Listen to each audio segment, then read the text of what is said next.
one of your family members play softball, have you ever noticed the pitcher? She throws many different types of pitches.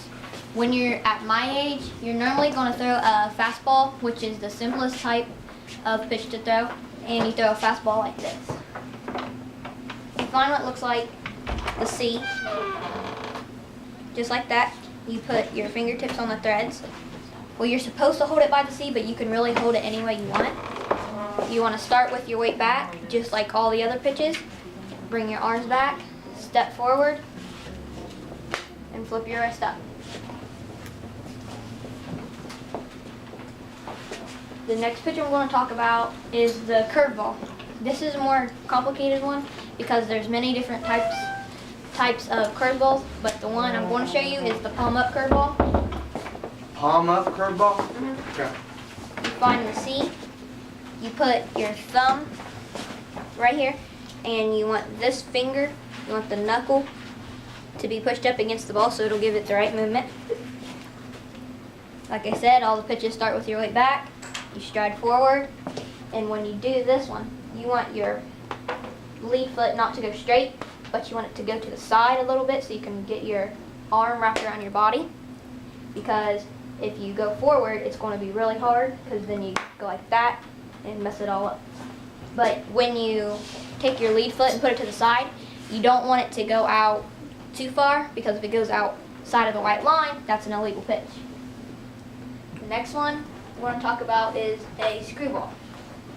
You find what looks like the upside down smiley face right here.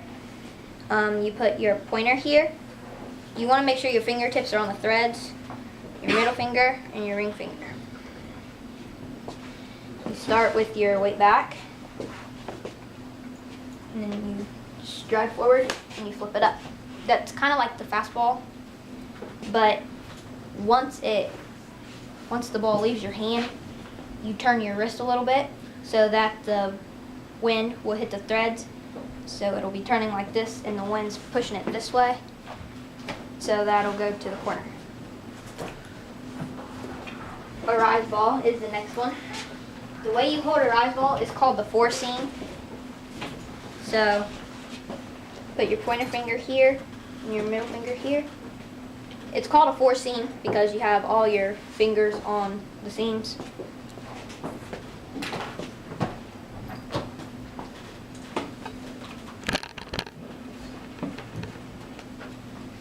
So this one is also like the fastball. Your knuckles, when you finish, your knuckles are facing the ground. So you start with your weight back. You don't want to put all your weight backwards on this one, you just want to put some of it. You step back, stride forward, flip your wrist. You want your knuckles facing the ground so it gets the proper rotation.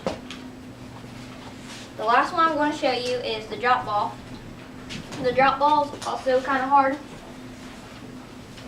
There's two ways to hold a drop ball, but the one I'm going to show you is where you put your pointer and your middle finger, then you spread your ring finger out.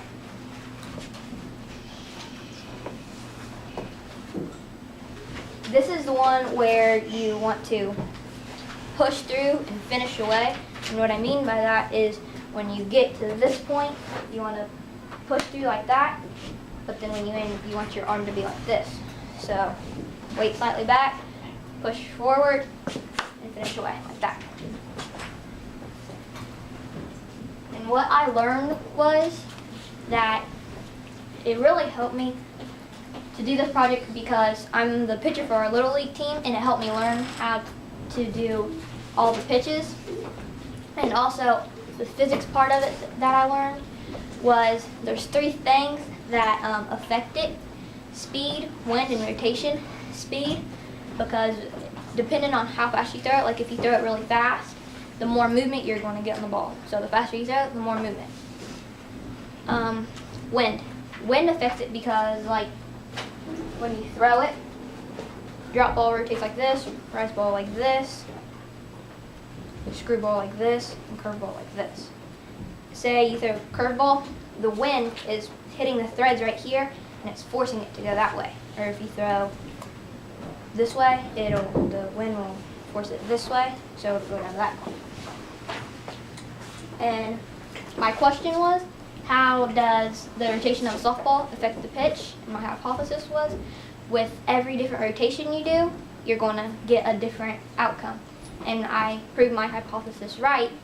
With every different rotation, you will get a different outcome.